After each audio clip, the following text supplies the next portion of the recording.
All right, so what we did last time, we just went over this biaxial stuff. And the strain biaxial material is a lot like the stress. There's a slight difference in the equations. Also, significantly, the reference line is different. It's the horizontal plane that you measure counterclockwise from for a positive angle.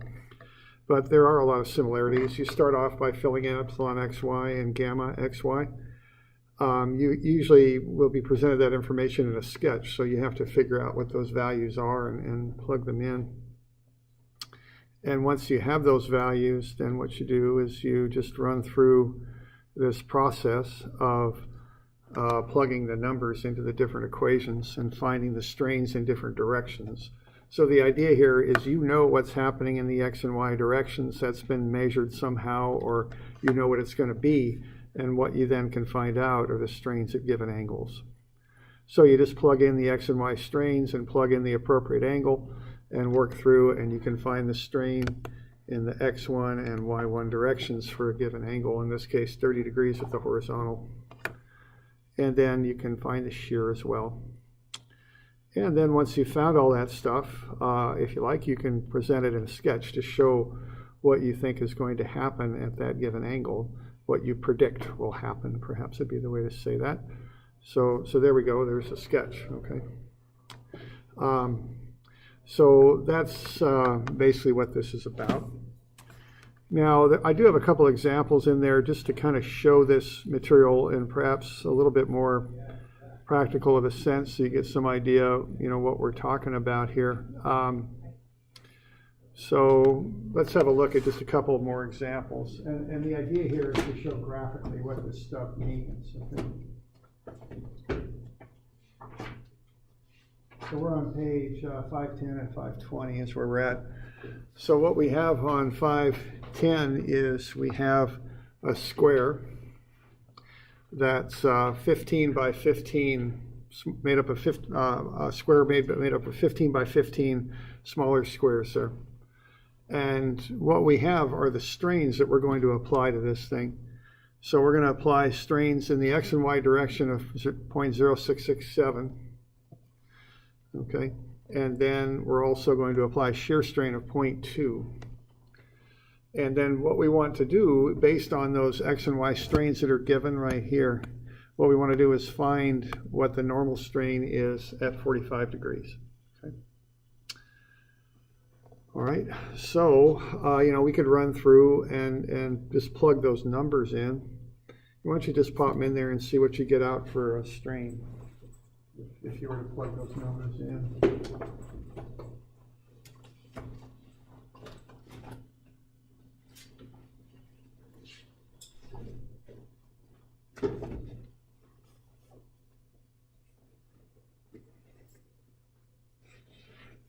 So we've got the strains given up above. So 0.0667, which incidentally is in a fractional form is 1/15. That's epsilon x and epsilon y. And then gamma xy is 0.2, which in a fractional form is 3/15. Okay. So if we were to plug those numbers into the strain equation,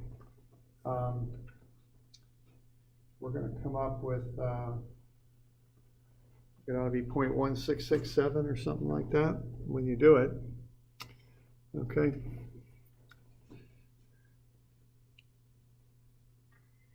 So when I plug those numbers in, there you go. So 0.667 plus 0.0667 plus 0.0667 over 2, because epsilon x and epsilon y are both 0.0667. And then we'll take the difference of them. So epsilon x minus epsilon y over 2 times the cosine of 2 times the 45 degree angle. 2 times 45 is 90. And then plus gamma xy over 2 sine 2 theta. So that's going to be 0.2 over 2 times the sine of 90. So when we run those numbers, we get the normal strain at 45 degrees.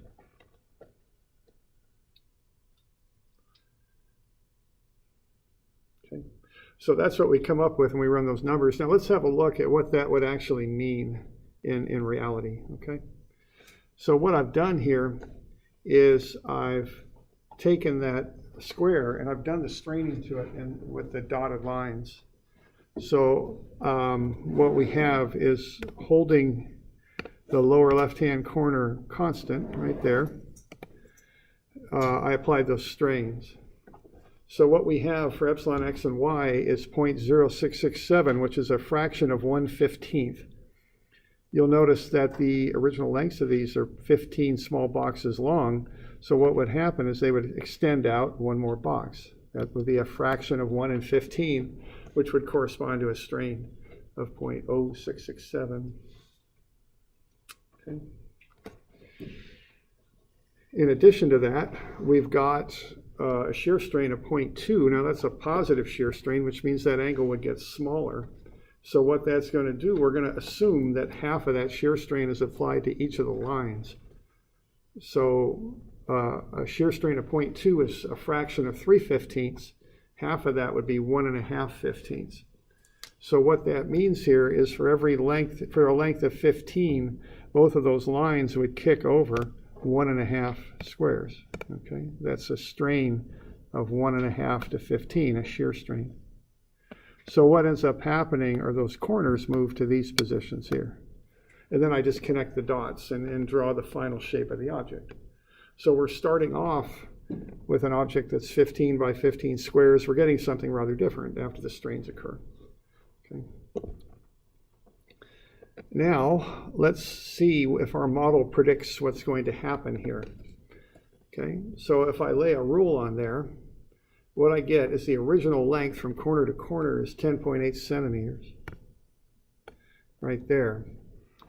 And what my model predicts at 45 degrees is epsilon x1 is 0.1667. Well, that's a 16.7% increase is what my model predicts.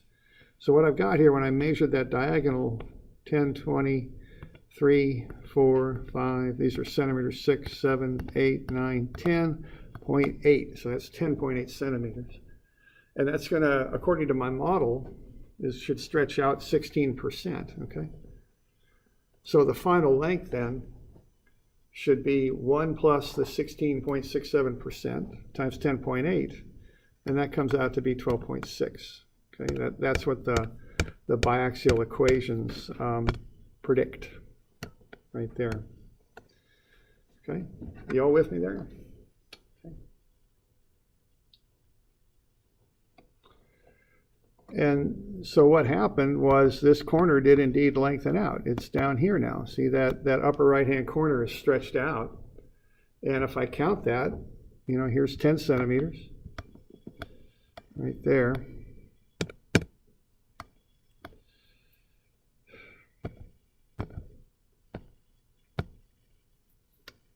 Okay.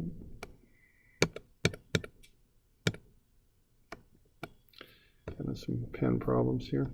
There we go. There's 10. There's 11. There's 12. And sure enough, that's 12.6. Okay. So this equation that we generated matched the reality pretty well. Okay. So when we deform that plate that I've got, that 15 by 15 plate, on the diagonal, we got a strain of 16.7%. It worked out. Okay. All right. So we good with that? We got any questions?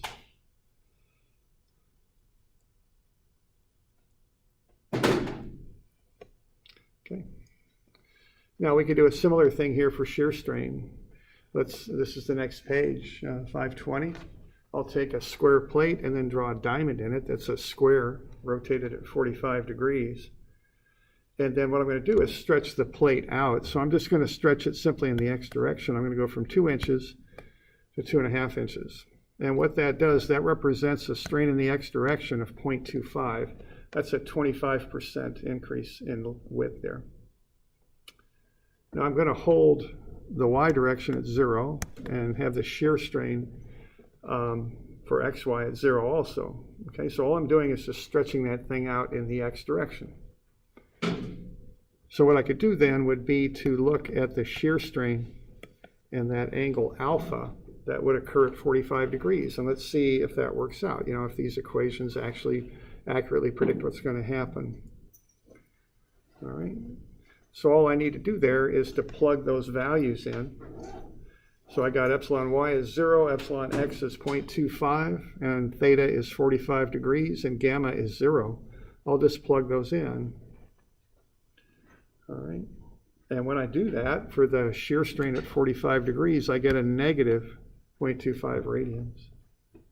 Okay. And when I calculate that angle alpha that we've been talking about, what I get is negative 0.125 radians. Okay. So when I convert these into degrees, I get 14.3 and 7.2. So again, let's see if that bears out. Now keep in mind that these are really extreme strains. I mean, you're not going to have, in a regular engineering material, 25% strain in the x direction. That's a quarter. That's a lot. I mean, much in excess of what you normally see. So we're on page 520 here. All right. So let's see if these models hold up. Okay. So what I've got there is originally I had a diamond. It's going to stretch out now in the x direction. All right, if I put a protractor on there, what I'm going to have is this angle here originally was 90, ABC. Now the shear strain tells me what will happen to that angle. So according to my calculations here, it ought to change by 14.3. Now that's a little bit deceptive because remember, a shear strain that's negative means the angle gets bigger. So that final angle ought to be somewhere around 90 plus 14.3. It ought to be about 104 degrees. So what I've done, I laid a protractor on there. Here's 90. Here's 100. You know, it's not bad. That works out pretty close to 104 degrees. Okay. So I'm just trying to get you a visual picture of what these equations mean, what their significance is. Okay. All right. And then the other thing I could look at is that angle alpha. Now what alpha is how this line rotates. Originally it was at 45 degrees. But after I strain that thing in the x direction by 25%, it's not going to be 45 anymore. Alpha is going to be a negative, which means the angle should rotate clockwise. So originally it was 45.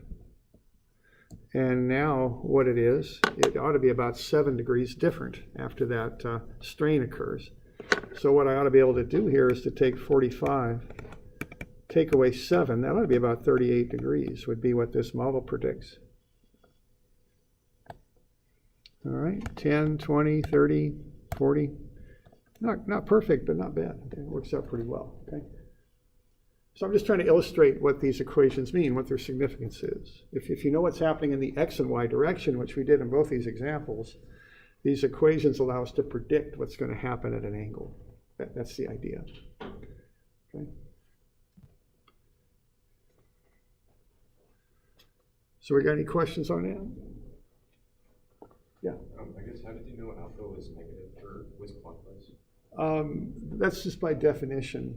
And that is kind of a pretty consistent thing. I mean, clockwise signifies negative angle and negative shear strain. You know, we see that with shear. We see that, you know, with also these angles. Or like, how did you know that the angle got smaller? I guess. Like, okay, it has to do with the sign conventions.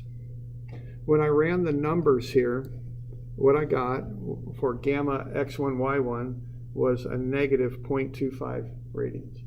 A negative shear strain means that the angle gets bigger. oh, okay. You know, that's by convention, and that comes from the stress conventions, is where that comes from. So if we have a plate here and we apply negative stress on that reference plane, we're going to get a shear pattern like that. And then what's going to occur is that these points are going to move out like that, and those 2 points will move in. So what you get then for a negative shear strain is that lower left-hand angle gets bigger. Okay. So that's the connection there. And then when you look at alpha, negative means clockwise is the meaning of that. Okay. All right, so that's the last little bit of biaxial there, the strains. Okay.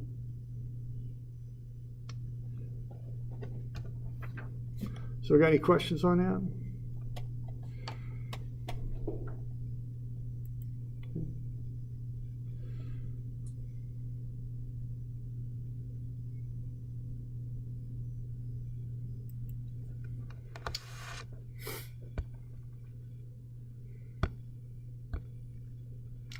All right. So now we'll move into something else here, okay? So that's it for the biaxial stuff. You know, I know we've been doing that for a while, but now we'll start looking at some situations you might run into where you start designing things. First one's on 560. It's a pressure vessel. So a pressure vessel is something that contains usually a pressurized gas. So there's some pressure vessels there. Usually they're cylindrical with semicircular end caps on them. The real high pressure vessels are spheres, okay, like that. There's probably the most common pressure vessel you'll see around. It's just a propane tank at a gas station, okay. They could be set up vertically like that. Commonly they're horizontal though. Okay. So let's have a look here and see what happens with one of these. So we're kind of moving again. We're changing kind of subject matter again. We're going to look at some situations you might run into, okay? So we're going to look at what we call thin-walled pressure vessels, okay? So if the thickness of the wall is less than the radius divided by 10, that's referred to as thin-walled, okay? When they're thin-walled, you can assume a constant stress throughout the tank wall. So let's take this tank and let's split it in half the long way. And let's find what the stress is in the tank wall when we do that. This is called the hoop or circumferential stress. Okay. Circumferential comes from the word circumference, of course. Hoop is the hoop on a barrel that kind of contains the staves on a barrel. So that's where that term comes from. So if we draw this up, we make a conservative assumption. We ignore the effects of the end caps. We treat the hoop, the tank, like it's a long pipe, and we just cut it in half like that. So what we're going to do is find the stress buildup in the walls on either side. Okay, and we're going to just take those ends off and just ignore them. They would actually make the tank stronger, but for a conservative design, we just ignore them, okay? So what we're going to look at here is when this tank pressurizes, you get the force of that pressurized gas pushing on that tank and trying to rip it in half the long way. So what you're going to have is that force acts on a rectangular area right there, and it just pushes straight on it. So you're going to look at the pressure, which is in, let's say, newtons per square meter, and then you look at the area of that rectangle, which is going to be twice the radius, 2r times the length. So the force there will be 2r times the length, and that's the area times the internal pressure. Okay. Now the tank's got to hold itself together, so looking at those internal forces in the tank, they're going to pull back, see? They're going to have to resist that, is what they have to do.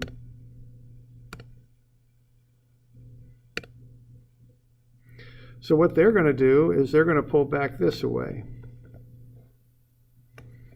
Okay. Now, what's going to happen there is they're a stress. A stress and a pressure are kind of the same sort of thing. Pressure is for a gas or a liquid. Stress is for a solid material, but they're both force over unit area. So what we would have here would be the stress. Now that's going to be the hoop stress. So that's sigma h is what we call that. And then that's like newtons per square meter. We want the area that it acts over. Well, it's got the same length there. And then we're going to look at the thickness of the wall, T. So that'll be the stress times the length times T. Now there's one on the top, one on the bottom, okay? So there's two of them. So we can set up an equilibrium equation and see how they balance out. So what's causing this internal force and stress is the pressure. So the pressure times the area over which it acts, which is 2r times the length. And we're going to set that equal to the stress, okay? And what that is, the stress times the area over which it acts, which is the length times 2 times the thickness, okay? So I guess we're not setting it equal to the stress, as I just said. We're setting it equal to the force that's generated by the stress. Might be a better way to say that. All right. What is equals? So the equation on the left is area? I'm sorry now? The equation underlying red, that's area? On the left, I've got 2 times the hoop stress times, or the hoop stress times the area over which it acts, which is the area of the metal in the tank. So 2 times thickness times length. And on the right, I've got the pressure times the area over which it acts, which is 2 times the radius times the length. Okay. So what happens here is the 2's cancel and the lengths cancel. So you get the hoop stress times the thickness is the pressure times the radius. So the hoop stress is the pressure times the radius over the thickness. So that's the hoop stress. Okay. So if you know the pressure inside the tank, if you know the radius of the tank, and you know the wall thickness, you can find the hoop stress that builds up in the tank wall. Okay. And that treats the tank like it's a long pipe, and you're cutting it right down the middle and looking at that tendency of it to rip apart.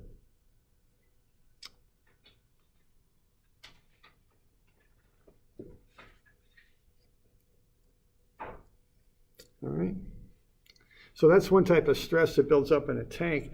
The other kind is called axial or longitudinal. So we good on that, on the hoop? Okay. So the axial or longitudinal rips the ends off the tank, is what it does. And we can do a similar equilibrium analysis.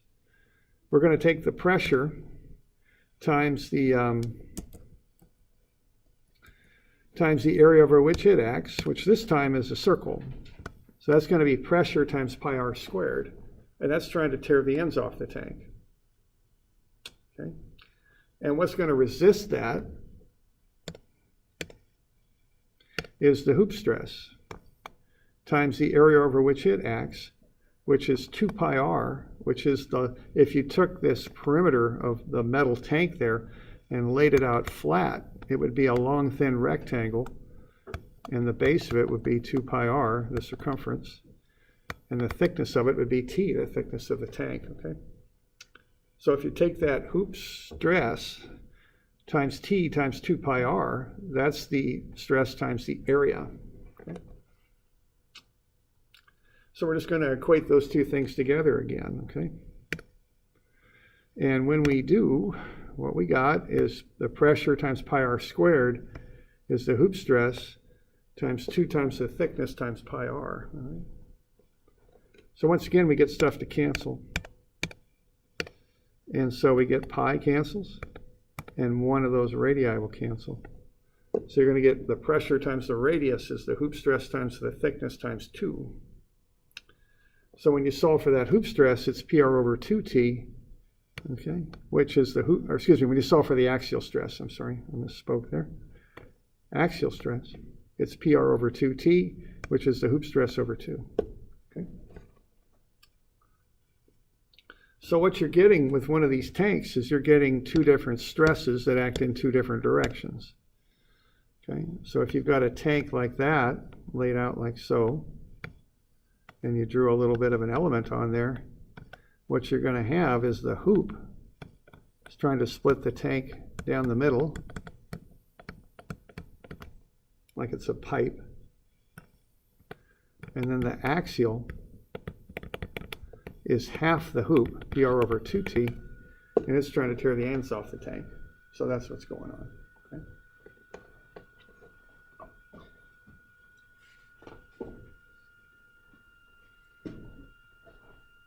So we got any questions on that bit?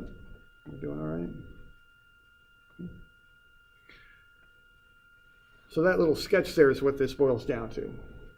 You got 2 stresses, 90 degrees apart, hoop and axial. PR over T for the hoop, PR over 2T for the axial. Okay.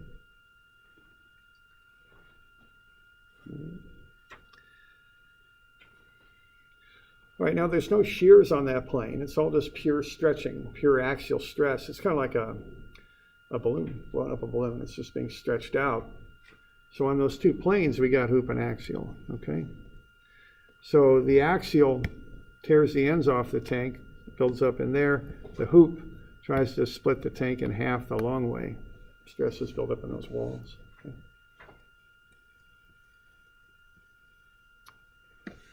All right. So let's apply this. Let's see what we got here. Let's take a tank on 570, and let's find the principal stresses and the maximum shear stress, and also the stresses on the element shown. Okay. Now, what's going on there? The hoop and the axial are the principal stresses. They're the maximum and minimum normal stresses in the tank wall, okay? Because there's no shears on those planes. So when the shear is zero, you got principal stresses. So the principal stresses act in the X and Y directions on a pressure tank. So why don't you get write down the pressure, the radius, and the wall thickness on there. You got a space for it right there on 570. So why don't we do that?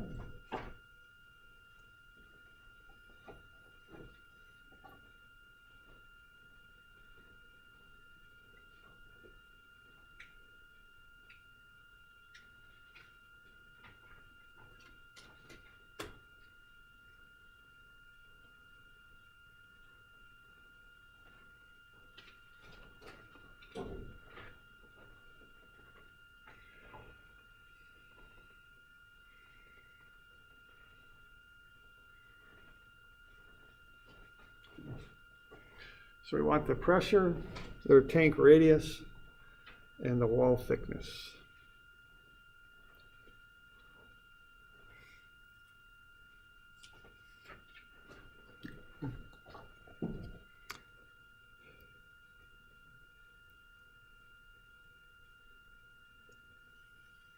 Okay.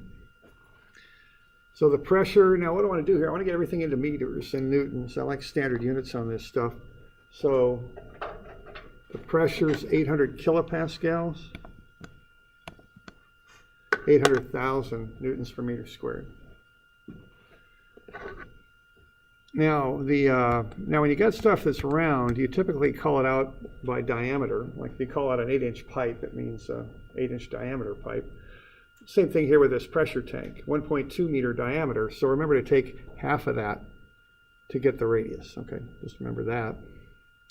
And then the wall thickness is 10 millimeters, which is a centimeter. That's 0.01 meters. Okay. So that's the data that you need to calc this stuff up. So notice there's some stuff on here that you didn't need. The length of the tank is irrelevant because you just don't factor the end caps into the hoop stress. So we don't care about that. Also, when you're doing the radius, don't overkill it. If you got 1.2 meters, take half of it. Don't worry about whether you subtract that off or add it. The wall thickness isn't usually very significant anyway. So, don't just take the dimension and divide it by 2. Don't make it more complicated than that. All right. So what we're going to do now is just plug in. Okay. So we got the hoop and the axial. So PR over T and PR over 2T. So I usually calculate the hoop first and take half of it and get the axial. That's usually what I do.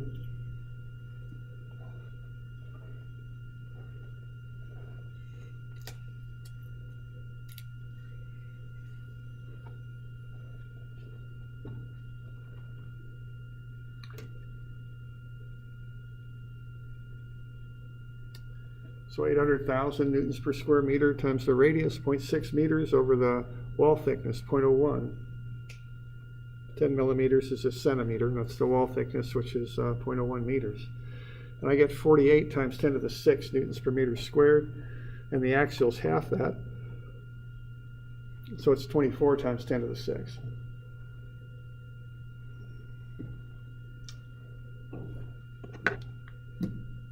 So we good? We got any questions on that bit? Okay. All right. So the next thing to do, see what we're doing, we're doing a standard design on a pressure tank. You get in the hoop and axial stresses. Those are design equations. You can look those up in books. You know, they're very commonly found. But now what we're going to do is go into a biaxial mode. See, this is we didn't get into how to derive the X and Y stresses when we did all the biaxial stuff, but now we are, see. Now we're looking at, for different situations, how you get the biaxial stuff. So the hoop and the axial, I'm going to make a biaxial sketch out of them.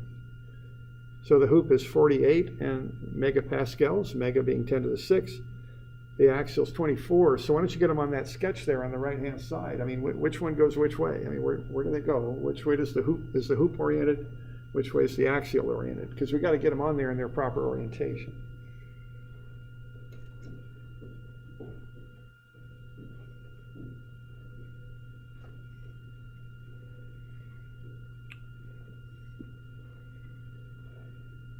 Okay.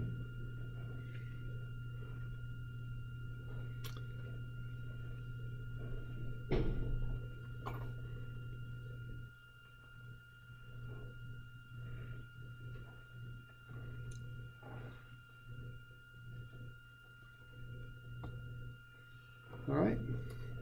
So what we got is the hoop tries to rip the tank in half the long way, like it's a pipe. The axial tries to tear the ends off the tank. And you have to look at how the tank's oriented to figure out which one goes which direction. Here we got a horizontal tank laid horizontally. So what that means is the hoop is the sigma y and the axial sigma x, okay? Now, if the tank were oriented vertically, it'd be the other way around, okay? So you have to look at how the tank's put together to determine which is which. Okay, so we okay with that? If the tank's like a pipe, the hoop stress tries to rip the pipe in half. And then the axial along the axis of the tank tries to rip the ends off the tank. That's how that goes. All right. Okay, now those are principal stresses, see? Because there's no shears on those planes. So that's sigma 1, let's say, and that's sigma 2. And the big one, that's what I call the design value, design stress. So if I'm going to design that tank, I got to be sure that it can handle 48 megapascals of normal stress. That's the biggest one, okay? Remember, the principles are the max and mins. That's the max, okay? No shear on those planes, okay? So if I'm going to design that tank, I do these calcs and I realize the hoop is the big one. That's the one I got to design for, okay? As it turns out, for a pressure tank, the principal stresses are right at 0 and 90. They always are, okay? As long as the tank's set up vertical or horizontal. Okay. Now that's not always the case for everything you're ever going to design, but it is for a pressure tank, okay? All right. Now let's figure out the maximum shear stress now. So let's start off with the maximum in-plane shear stress. So what plane will that act at? If you've got the maximum shear in plane, what angle does that act at? What's the reference angle to find that at? We know these principles are at 0 and 90. Yes, it splits the two, right? So tau max, the angle for the tau max in plane will be 45, okay? So if I want to find the in-plane shear stress, I just run the general shear equation right there. And which equation is that? That is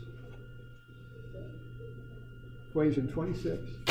And I plug in the 45-degree angle, okay?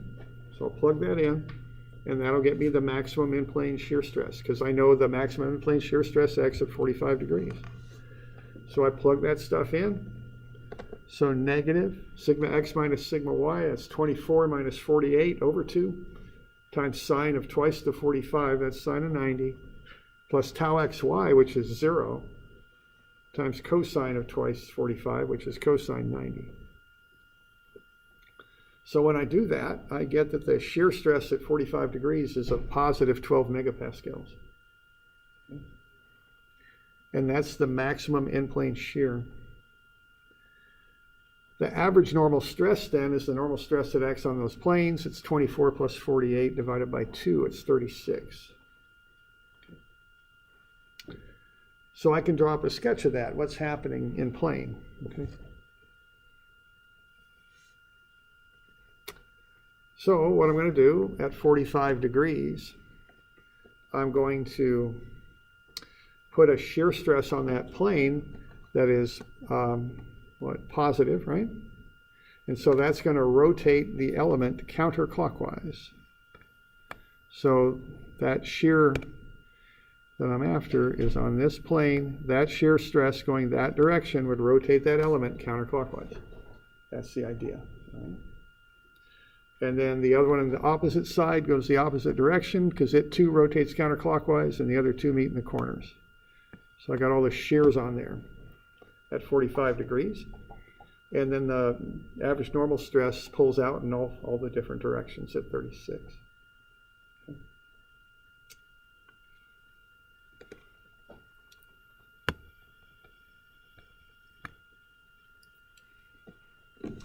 Okay. Okay, so we good with that? So what we got going on here is the maximum normal stress is 48 megapascals. That's what I designed for. The maximum in-plane shear stress is 12. But I want to be a little careful if I'm designing this because I want to find the absolute maximum shear stress. So remember, you got to check that other case, that out-of-plane possibility. Okay. So what you would do with that is you would look at an element there. I mean, we were looking at this one here, this 45-degree element. Remember, that element has a little bit of thickness, right? So there's the element that the maximum in-plane shear stress acts at. But remember, and actually it might be better to look at this one here. Okay. So what we just found is the maximum in-plane shear acts at 45, at a 45-degree angle like that. But remember that there's also sigma z, which is 0 for biaxial loading. And I'm going to make that approximately equal to, because I'm going to show you a little something in there in just a second. And we also have to check the possibility that the shear could split across that edge at 45 degrees. That's the out-of-plane shear stress. And to find that, what we're going to do is go plus or minus sigma max minus sigma min over 2. Now, sigma max is 48. Now, normally when we're dealing with sigma min, we call it 0, right? For sigma z, remember that?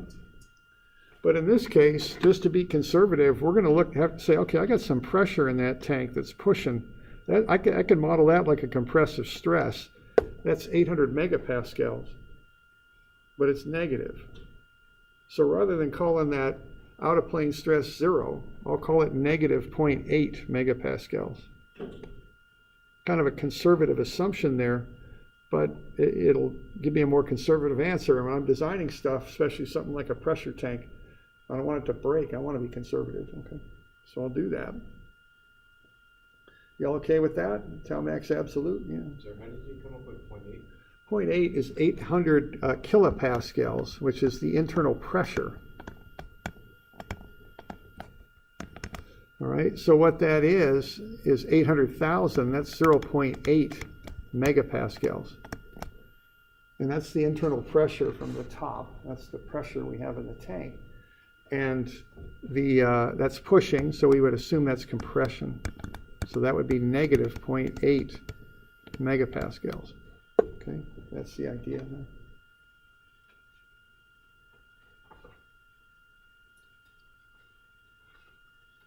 All right. So when I plug that in, I get the maximum shear stress is plus or minus 24.4, okay? And there's an example why you got to check that out of plane shear, because the in-plane shear is 12. The out of plane is a little bit more than double that, so you better be, you got to be careful on that stuff, okay?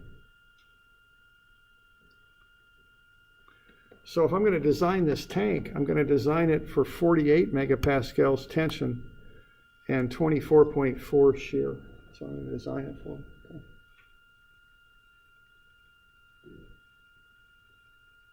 So we got any questions on that?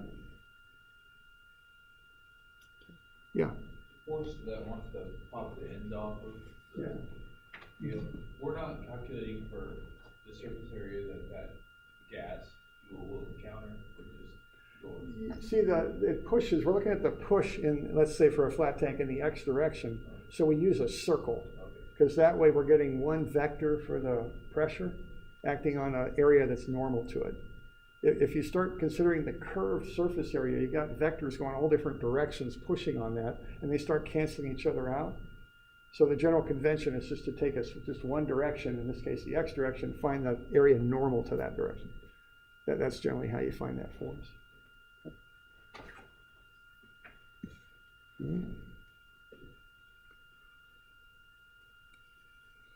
Okay, last thing here. Let's find the stress on this element right there, okay? So again, we're just doing biaxial stuff. Now you might say, why am I finding the stress on that element? And here's a reason why you might. If you fabricated that tank by taking a long, thin sheet of metal and wrapping it and welding the seams, you might want to have a look at that plane right there and see what the stress is on that plane, okay?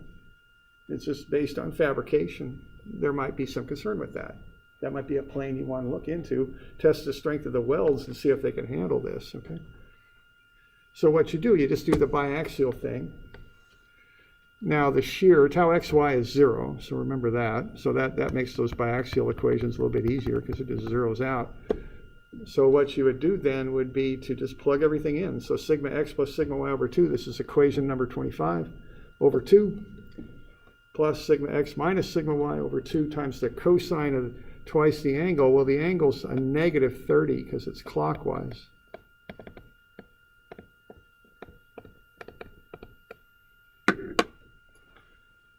So that'd be cosine of minus 60, and then plus the shear 0, tau xy is 0 times sine of 2 theta, which is sine minus 60. So when you run those numbers, you get sigma x1 is 30. You can run equation number 26 and find the shear on that plane. It's minus 10.4. And then you can find the other opposite normal stress by using that shortcut formula right there. And that is equation 31, okay? That's the shortcut way to find sigma y. Sigma y1 is 42, okay? So sigma x1 is 30, sigma y1 is 42, tau x1, y1 is negative 10.4. So that'll get you the stresses on that angled element there, and I drew up a little bit of a sketch there to show what's going on. Okay.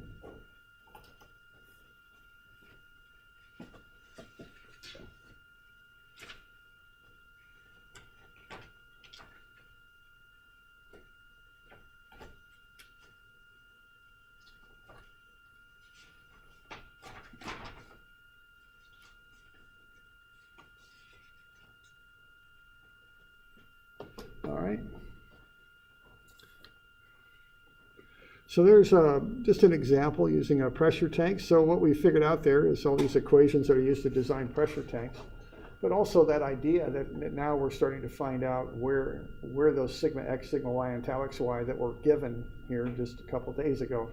Now we're figuring out one example of how you find them. And we'll do the same thing for pressure vessel, for torsion shafts too, and we'll look at a few other things, okay? But those sigma xy and tau xy come from standard design equations, is where they come from, just like what we saw here, okay? All right, so what do we got? We got 251, 253, and those will be due Wednesday. And that will be the 13th, I think. Okay. Now your test I'll be trying to be working on over the weekend. I've got another test I'm grading right now, so it might be a little while on that still, but I'm working on it. I'll get to them. They're next on the list after these one set of tests I got to grade. They're next, okay? So just so you know what's going on with that. Okay. So we go with that. We got any questions with that stuff? Remember that homework's due today. Okay.